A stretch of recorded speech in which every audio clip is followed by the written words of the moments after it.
Boa noite, irmãos. A graça e a paz do nosso Deus e do seu Filho Jesus Cristo seja com cada um de vós. Hoje nós estamos de volta aqui para nós darmos continuidade no nosso estudo bíblico da Palavra de Deus. Estamos estudando semanalmente a carta do apóstolo Paulo, enviada à igreja dos Filipenses.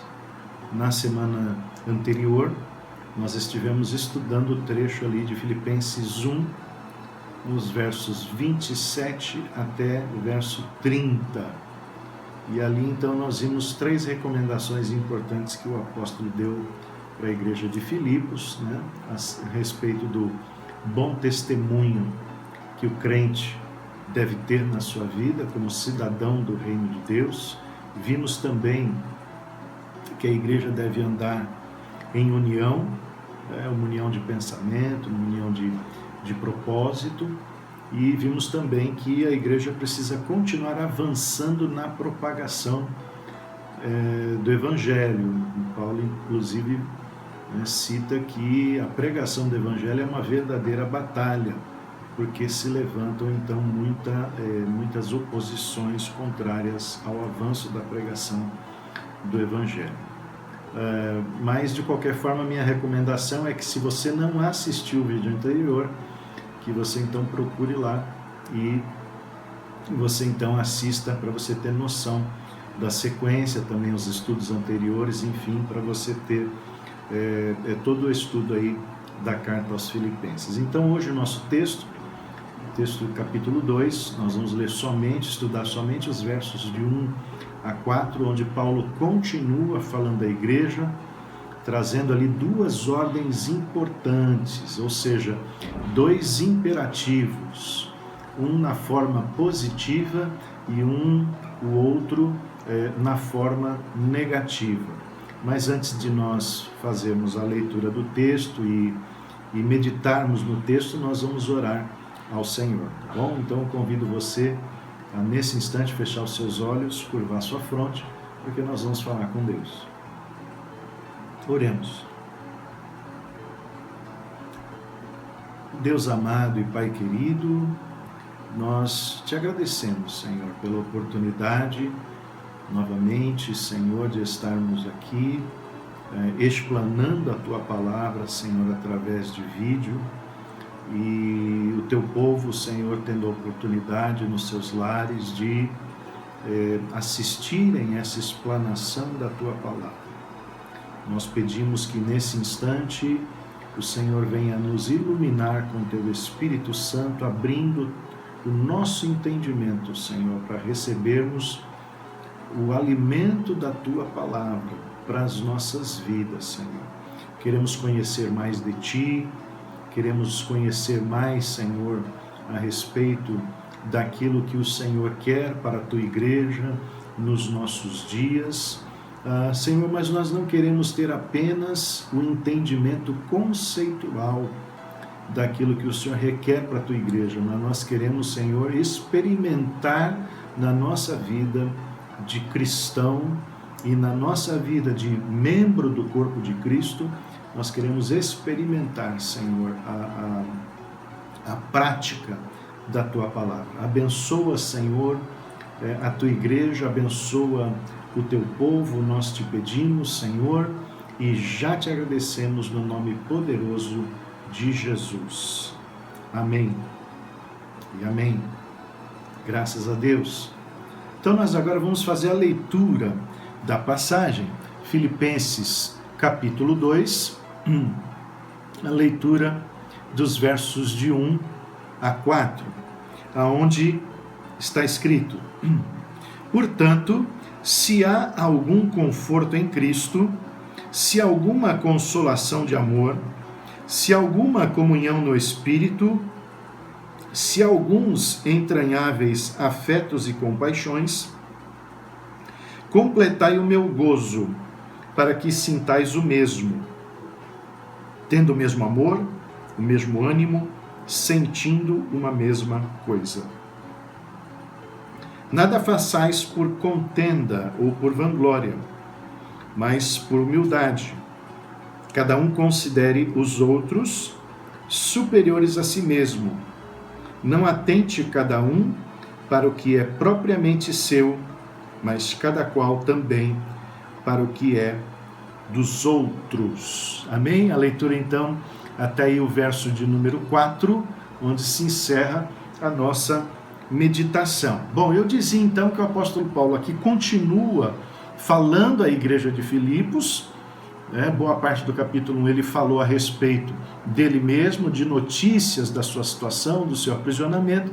Depois, ali a partir do verso 27, ele começa, no capítulo 1, verso 27, ele começa a falar à igreja.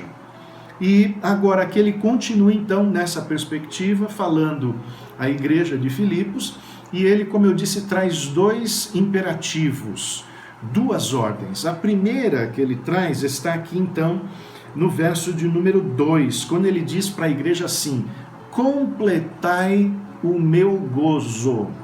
Ou seja, completem a minha alegria, completem o meu contentamento. Ora, se Paulo está pedindo para que a alegria dele venha a se tornar completa por meio da igreja de Filipos, é porque ele já estava manifestando alegria por alguns motivos, por algumas razões. Se nós formos no texto da própria carta do apóstolo Paulo aos Filipenses, no capítulo 1, você vai verificar que lá no verso 4, no início da epístola, o apóstolo Paulo fala da alegria que ele tem quando ele se recorda dos irmãos da igreja de Filipos. E nessa recordação que ele tem deles, que é uma alegria que se manifesta, ele ora por aqueles irmãos, ele dá graças a Deus por aquela igreja e ele intercede também por aquela igreja. Então esse é um momento nas orações do apóstolo Paulo onde ele tem alegria por conta daquela igreja. Mas ele também fala que ele manifesta alegria quando ele informa aqueles irmãos que, apesar de aprisionado, o evangelho ali na cidade de Roma está avançando. Ou seja, por consequência do aprisionamento dele, o apóstolo Paulo, por conta da sua atitude na prisão, o evangelho está avançando. Então isso traz alegria para ele. Isso está lá no capítulo 1, versos 12 a 18. Ele diz que ele ainda se regozija por conta do seu julgamento que está prestes para acontecer. De fato, Paulo não sabe qual seria o resultado desse julgamento, se para vida ou mesmo um julgamento que o levaria a uma condenação à morte. Mas ainda assim, ele diz que ele se alegra, porque ele sabe que no dia do seu julgamento, Jesus Cristo será glorificado através da vida dele, através do testemunho dele ali naquele julgamento. Então Paulo, ele se alegra por vários motivos que ele já deixou claro para a igreja, mas ele está dizendo que ele poderia ainda mais ficar alegre, e ele pede para aqueles irmãos: completem a minha alegria. Bom, mas como é que então aqueles irmãos poderiam completar a alegria de Paulo? A gente vai ver aqui, né? O verso 2, ele continua dizendo assim: completai o meu gozo, para que sintais o mesmo, tendo o mesmo amor, o mesmo ânimo, sentindo uma mesma coisa. Ora, a alegria de Paulo, ela ficaria plena, ela estaria na sua totalidade, se aquela igreja experimentasse plenamente a união. Eles estivessem firmes na unidade que Cristo promoveu através da sua pessoa e da sua obra na cruz do Calvário, na vida daquele povo, tornando-os um só em Cristo Jesus. Então, Paulo diz para ele: olha, a minha alegria vai estar completa quando vocês estiverem unidos. Veja como Paulo, ele usa aqui constantemente, repetidamente, a expressão o mesmo, né? O mesmo amor, o mesmo ânimo, uma mesma coisa. Tá? Então ele está falando de deles serem unânimes em comunhão, tá? Unânimes nos seus propósitos, no seu amor, na sua alma, nos seus sentimentos, né? Entenda que Paulo aqui, quando ele está trabalhando essa questão da união daquela igreja, é algo que ele já tinha falado no final do capítulo 1, mas ali ele falou um tanto quanto superficialmente. Agora ele quer expandir o tema, ele quer trabalhar um pouquinho mais profundamente essa questão da união da igreja do Senhor Jesus. É por isso que ele fala logo no capítulo 2, verso 1, né? Ele usa então aqui essa expressão, portanto. Ele já começa o capítulo falando dessa maneira, portanto. Então ele vai trabalhar, ele vai expandir aquilo que ele vinha falando anteriormente. Então ele vai voltar nesse assunto da união dos irmãos. Aqui ele vai trabalhar esse tema um pouquinho melhor. Mas para trabalhar essa questão da união dos irmãos, que ele está tanto aqui falando, né, ele vai primeiramente estabelecer quais são aqueles fundamentos, tá, para a união do corpo de Cristo. Ele apresenta aqui no texto sagrado 4 fundamentos dessa união da igreja. Onde eles estão? Você viu que eu comecei a explicar a partir do 2, né? Mas no verso 1, ele vai apresentar então os fundamentos da união da igreja, tá? Dessa comunhão do corpo de Cristo, que deve permanecer, que deve ser firme. Quais são esses fundamentos? O primeiro que ele vai falar aqui é do conforto em Cristo. O segundo, na sequência, consolação de amor. Depois o terceiro, comunhão no Espírito. E por fim, entranháveis afetos e compaixão. Bem, então veja que o primeiro deles, o conforto em Cristo, Paulo, ele foi o emissário de Deus, o veículo de Deus, para que o conforto de Cristo chegasse até aqueles irmãos em Filipos.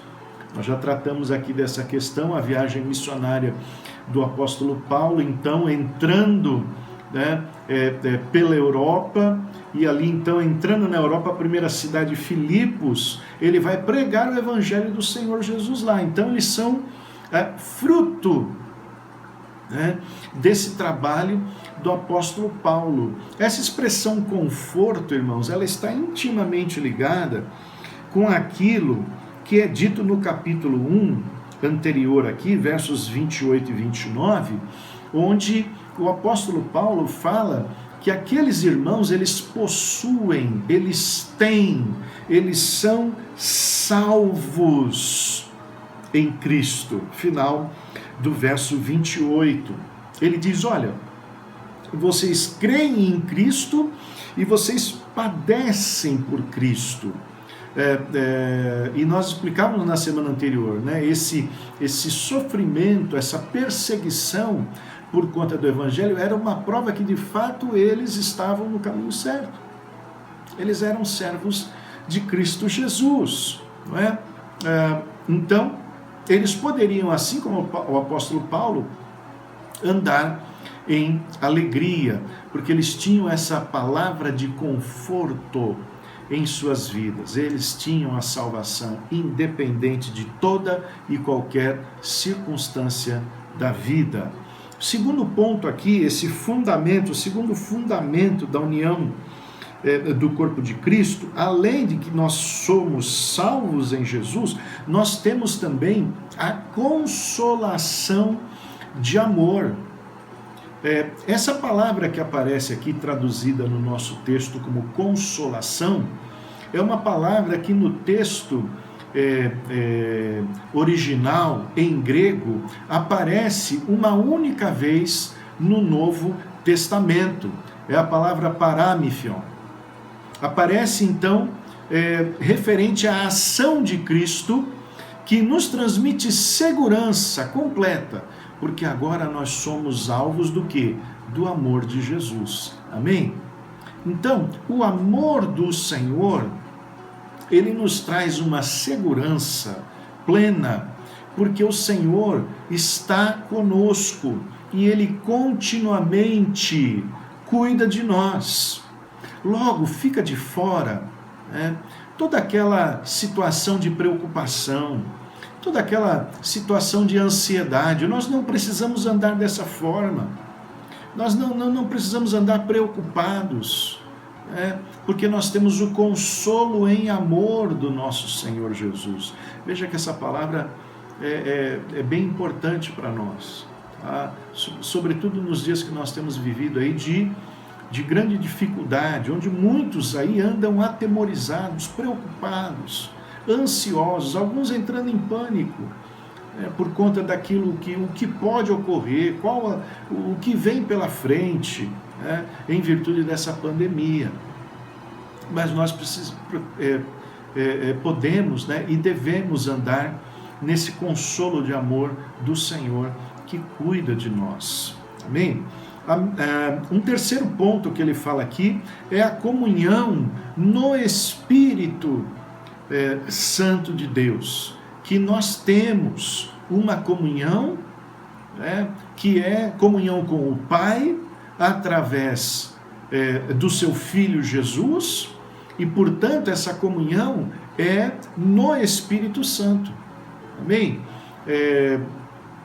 Por consequência de nós termos essa comunhão com o Pai por meio de Jesus, isso permite que nós tenhamos também comunhão uns com os outros. Tá? Algo que o apóstolo João, lá na sua primeira carta, vai frisar constantemente, vai ser um dos temas da carta do apóstolo João, quando ele fala de nós amarmos a Deus e amarmos os irmãos, ou seja, nós termos esse relacionamento de amor, essa comunhão. Quando é dito que essa comunhão é no Espírito, o entendimento que dá também o original bíblico é daqueles cidadãos de uma pequena cidade que bebem água, que tomam água, que vão buscar água na mesma e única fonte que a cidade possui. Então, a nós, que somos o povo de Deus, andamos em comunhão, nós bebemos dessa mesma fonte, que é o Espírito Santo de Deus. Amém? E nós temos então essa comunhão. O quarto fundamento da nossa união em Cristo Jesus é no sentido dos afetos e compaixões. O que vem a ser isso daí? Na realidade, a primeira delas tem a ver com um sentimento, tá certo? Algo interior. E a compaixão, ela vai, na prática, atuar em favor de alguém. Então, quando o apóstolo usa essas duas expressões juntas, ele está querendo dizer o seguinte, que no meio do povo de Deus o que existe é um profundo sentimento em favor do outro irmão. E esse sentimento, ele nos leva então a uma atitude, a uma ação, diante eventualmente de uma necessidade que o outro tenha, tá certo? Uma prioridade que precisa ser suprida. Então a compaixão, ela não fica somente no desejo, não fica somente no sentimento, mas ela age. Tá? Então, todos esses quatro aspectos que ele cita aqui no primeiro texto, no primeiro versículo, eles dizem respeito a esse fundamento para a união do povo de Deus. Veja que o apóstolo Paulo aqui, ele não está falando de uma possibilidade. Ele não está falando de uma possibilidade, mas está falando de algo que realmente ocorre no meio do povo de Deus. Então ele fala, portanto, né? Havendo, né, se há ou havendo algum conforto, e ele existe, havendo alguma consolação de amor, e ela existe, havendo alguma comunhão do Espírito, e ela existe, se há entranháveis afetos e compaixões, completai o meu gozo. Ora, ele não poderia pedir que o gozo fosse completo se não houvesse, então, esses 4 fundamentos citados anteriormente. Tá? Então, para que haja união, estes 4 fundamentos aí são a base da nossa união. Amém? Mas o apóstolo Paulo, ele não fala somente para os irmãos ali, em ordenança, né? Completar a sua alegria. Há um imperativo aí também na forma negativa. Quando ele diz assim, olha, nada façais. Tá? Então existe algo que eles precisam fazer, completar a sua alegria, né? Através da união dos irmãos. Tá?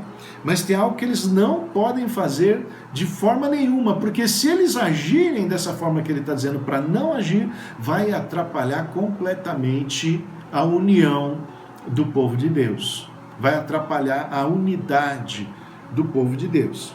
Então ele está dizendo aqui o seguinte no verso 3, primeiro, nada façais por contenda.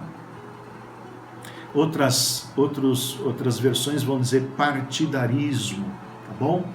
Mas a palavra contenda aqui, ela vai trazer o significado daquela intriga que pode haver entre 2 pessoas, tá bom? Uma intriga que necessariamente vai acabar concluindo, né, ou levando para uma consequência que é a disputa por uma posição, a disputa por um ofício, a disputa por um cargo. Então, Paulo está dizendo, olha, não façam nada, tá, para disputar posição na igreja. Outra coisa que ele vai falar aqui, nada façais, né, por contenda ou por vanglória. Vanglória o que é? Literalmente, é o louvor vazio. Ou seja, aquele louvor que é dado a alguém sem razão alguma. Não tem motivo para a pessoa ser elogiada. No entanto, né, é dado o louvor. Então essa palavra aí, ela indica, tá, que a pessoa ela estaria mais para a vaidade pessoal do que qualquer outra coisa, tá bom? É aquela pessoa que ela vai ficar ansiosa para ser vista pelas pessoas, né? Para ser observada, para ser reconhecida, simplesmente por ser ela, não por algo que ela pense de especial, não por algo que ela efetivamente ela faça, mas simplesmente por ser ela. Tá? Ela quer ter o louvor dos demais, ou seja, ela quer aparecer, tá bom? Então Paulo está dizendo, olha, no vosso meio não pode ser dessa forma, vocês não podem fazer nada inclinado nem para contenda e nem para vanglória. Irmãos, eu acho interessante, né? A gente se propôs a estudar Filipenses, né? Estamos chegando hoje aqui no capítulo 2, aí eu leio essa palavra de contenda, de vanglória, eu fico olhando, né, o que está acontecendo na nossa nação, e infelizmente, irmãos, o que eu vejo estampado, de forma assim escancarada, infelizmente, né, para nossa tristeza, as nossas autoridades justamente manifestando essas 2 coisas, né? Manifestando contenda, tá? Disputa por estar mais na mídia, por estar sendo mais reconhecido que o outro, querendo a posição máxima, né? Querendo destacar, né? qual é a sua função, qual é o seu cargo. né? As pessoas, então, essas autoridades brigando entre si, num jogo de disputa política, irmãos, que é triste de ver. Mas é o que a gente vê acontecendo, né? No momento de situação do país tão grave que nós estamos enfrentando, né? E a gente vê esse sectarismo, esse partidarismo acontecendo, né? Tudo por glória pessoal, tudo por, né, manter a sua posição política. É triste, irmãos. Nós precisamos orar pelas autoridades da nossa nação. A igreja precisa orar mais. Nós precisamos interceder mais. Eu sei que nós temos orado muito pelo mundo, pela nossa nação, no sentido de nós vemos a nação livre dessa epidemia, o mundo livre dessa epidemia, mas nós precisamos orar pelos nossos dirigentes. Amém? Não? Tá? Agora, irmãos, veja, isso acontecer na sociedade, isso acontecer no mundo, não tem problema, porque você não pode esperar outro tipo de atitude, né, de alguém que não foi lavado e redimido pelo sangue de Jesus. Agora, o que não dá para a gente aceitar é esse tipo de comportamento na igreja. E Paulo está dizendo aqui, olha, não pode ter contenda, não pode ter busca por posição, não pode ter aí uma exaltação pessoal do seu nome. Tá?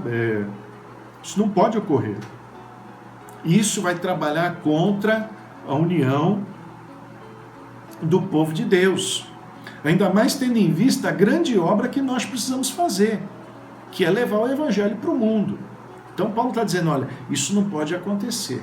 Pelo contrário, Paulo diz, vocês têm que andar em humildade. Amém? Temos que andar em humildade. Eu já vou falar disso daqui a pouquinho.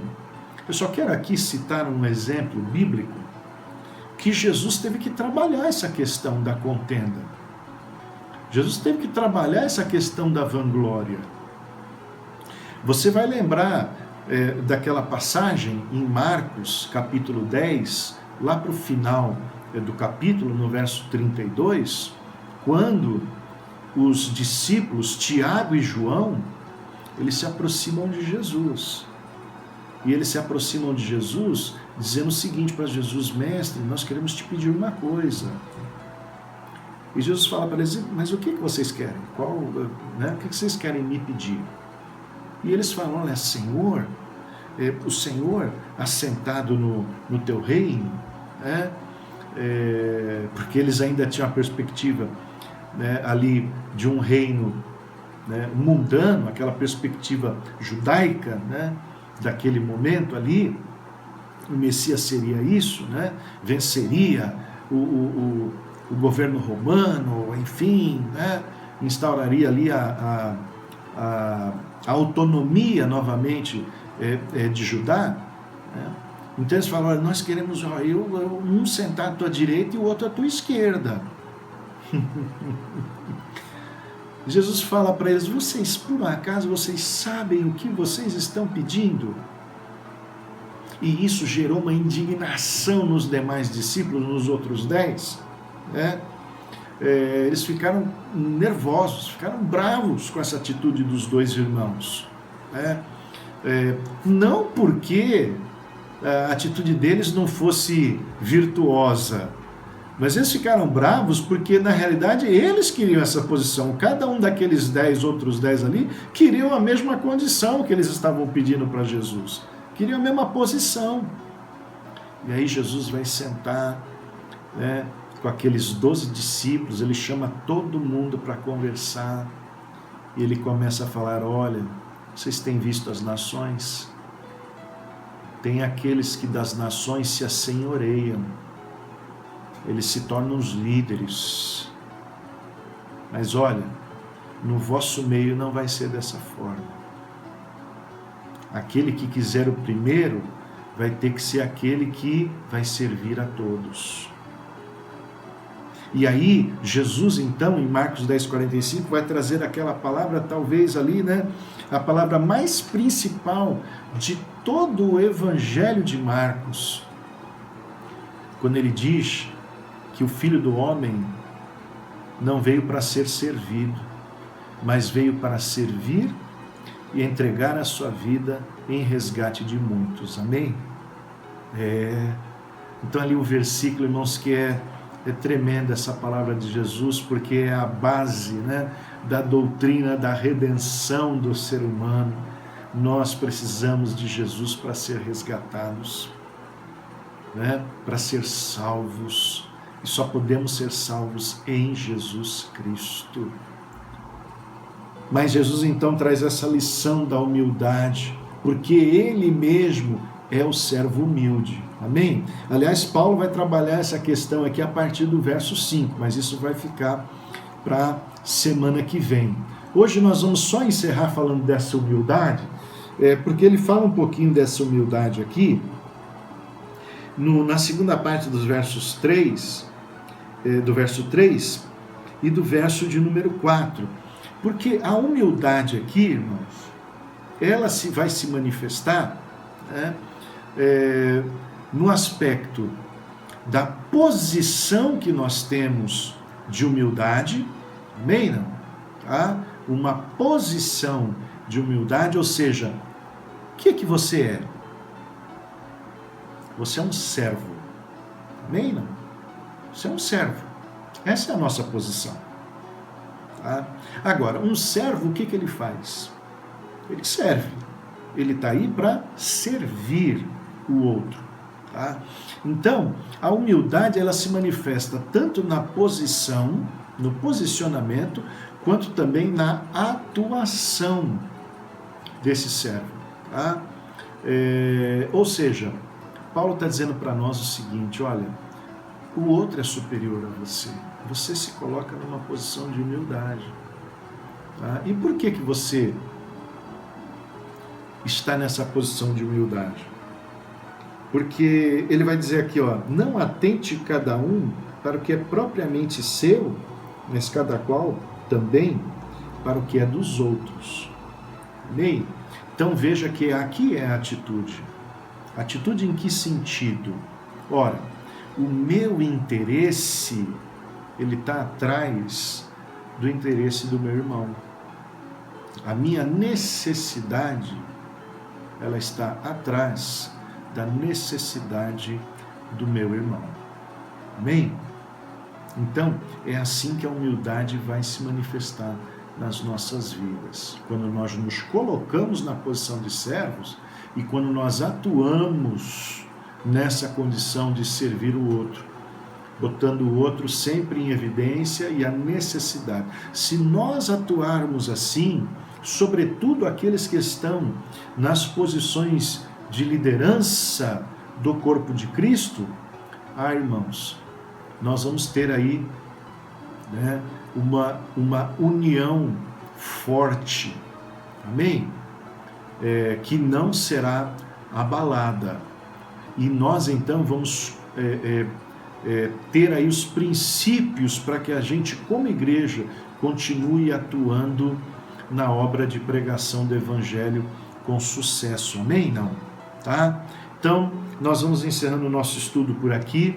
Guarde então aí no seu coração inicialmente, né, esses 4 fundamentos, tá, da união do povo de Deus, que é o conforto da salvação que há em Cristo Jesus, o consolo que traz segurança também, né, a segurança que Cristo nos dá, a comunhão no Espírito Santo, né, e esses sentimentos que nos levam a ações em favor do nosso irmão. Amém? Então, dessa forma, com essa fundamentação, né, mantendo fora, deixando de lado todo partidarismo, toda contenda, toda vanglória, antes sendo humildes, nós vamos manter a união da igreja. Amém?